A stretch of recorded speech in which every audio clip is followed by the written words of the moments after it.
ভয়েসটা শুনে যান। জুমার দিনের প্রথম সুন্নত হচ্ছে জুমার দিনের ফজরের নামাজটা জামাতে পড়া। জুমার নামাজের প্রথম সুন্নত হচ্ছে ফজরের নামাজটা কি পড়া? জামাতে। আফদালুস সালাওয়াত ইনদাল্লাহি সালাতুল ফাজরি ফি ইয়াউমিল জুমআতি ফি জামাআ। বিষ্ণু বলেন জুমার নামাজের 15টা সুন্নাত মুখস্থ রাখতে হবে। 1 নম্বর সুন্নাত ফজরের সালাত জামাতে পড়তে হবে। 2 নম্বর সুন্নাহ হচ্ছে আসওয়াক, মিসওয়াক করা। মাতহারাতুন লিল ফাম মারদাতুন লির রাব। মিসওয়াক করলে দাঁত পরিষ্কার থাকে, আল্লাহ খুশি হয়ে যায়। 3 নম্বর হচ্ছে দুহুন, তেল মালিশ করবেন। বিষ্ণু জাইতুনের তেল চুলে আর গায়ে দিতেন। বিশ্বনবী বলতেন ওয়াদাহিনু ফাইন্না ফিত তাদহিনি বারাকাত। তেল খাও, তেল দাও, তেল মালিশ করো, তেলের ভেতরে আল্লাহ বরকত ঢুকাইয়া দিছে।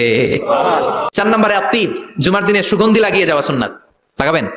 লাগাতে রাজি আছেন? বিরাতু আইনি ফিস সালাহ, নামাজের মধ্যে যখন আমি দাঁড়িয়ে যাই আমার চক্ষুটারে ঠান্ডা করে দেয় কে? আবার বিশ্বনবী বলতেন আরবাউন মিন সুনানিল মুরসালিন, 4টা সুন্নাত সব নবীদের সুন্নাত। 1 নম্বরে আল হায়া মানে লজ্জা।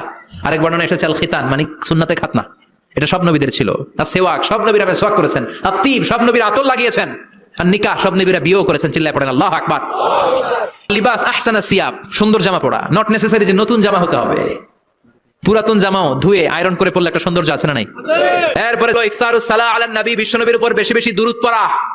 বিশ্বনবী বলতেন জুমার দিন শ্রেষ্ঠ দিন, এই দিন আমার উপর বেশি বেশি দুরূদ পড়ো। ফাইন্না সালাতাকুম মা'রুদাতুন আলাইয়া, কেননা তোমরা যে আমার উপর দুরূদ পড়ো, আমি মরে যাওয়ার পরে এই দুরূদগুলো কে পাঠিয়েছে তার নাম, তার বাবার নাম সহ ফেরেশতারা আমার কবরে দিয়ে আসে। সুবহানাল্লাহ। এরপরে বিশ্বনবী বলতেন জুমার দিনে সূরাতুল কাহফ পড়বা। কাহফ পড়া সুন্নাহ। সূরাতুল কাহফ পড়তে রাজি আছেন? রাজি আছেন তো? 18 নম্বর সূরা, কোরআনের একেবারে মাঝখানের সূরা। এরপর আত-তাবকির ইলাল মসজিদ, মসজিদে আগে আগে যাওয়া সুন্নাত। আগে যিনি যাবে উনি কি পাবে?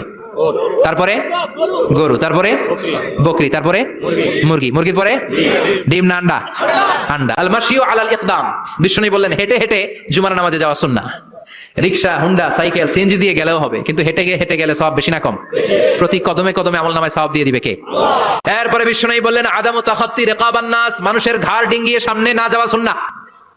এরপরে বিষ্ণু বললেন দুখুলুল মসজিদে রাকাতাইন, জুমার নামাজের দিন মসজিদে ঢোকার পরে 2 রাকাত পড়া সুন্নাত। কয় রাকাত? রাজি আছেন? কবলাল জুমা বাদাল জুমা, অনেকে প্রশ্ন করে বাদাল জুমা 4 রাকাত, মসজিদে পড়লে 4, ঘরে পড়লে 2। কিন্তু কবলাল জুমা সুনির্ধারিত নয়, অনির্ধারিত। মা কত খুদ্দিরা লাগ, যত আপনার তৌফিকে কুলায় 2 রাকাত করে করে 2, 4, 6 ইমাম সাহেব খুতবা দেওয়ার আগ পর্যন্ত। আপনি যদি আধা ঘন্টা আগে যান আপনি 10 রাকাত পড়তে পারবেন। চিল্লায় বলেন ঠিক কি না? এরপরে বিষ্ণু বলেন ইনসাত, চুপ থেকে খুতবা শুনবা। জুমার খুতবার সময় কথা বলা যাবে নাকি? কথা কোন? বিষ্ণু বললেন তোমার সামনে কেউ কথা বলতেছে, তুমি যদি বলো চুপ করো, এটাও তুমি খারাপ কাজ করছো। চুপ করো তোমার কইতে কইছে কি? চুপ করো বলে তুমি আরেকটা ভেজাল লাগাইছো। চিল্লায় বলেন ঠিক কিনা? তাহলে জুমার নামাজে কথা বলা যাবে না, কেউ কথা বললে চুপ করো, এই কথাটাও বলতে বিষ্ণু নিষেধ করেছেন। চিল্লায় বলেন ঠিক কিনা? এরপরে মজার একটা কথা বিষ্ণু বলেছেন জুমার নামাজ পড়তে যেয়ে যদি কারো ঘুম আসে জায়গা চেঞ্জ করে বসো। জুমার নামাজ পড়তে যায় ঘুমান না, এরকম কে কে আছেন আল্লাহর ওলি?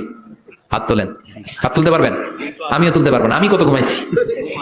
জুমার খুতবা শুনতে গেলে ঘুমাস, কারণ রহমত নাজিল করে কে? আল্লাহ। পুরো মসজিদের ডানে বায়ে রহমতে ঠাসা, খালি ঘুম আর ঘুম। আছে না নাই? এরপরে বিষ্ণু বললেন জুমার দিন দোয়া করলে কবুল হয়।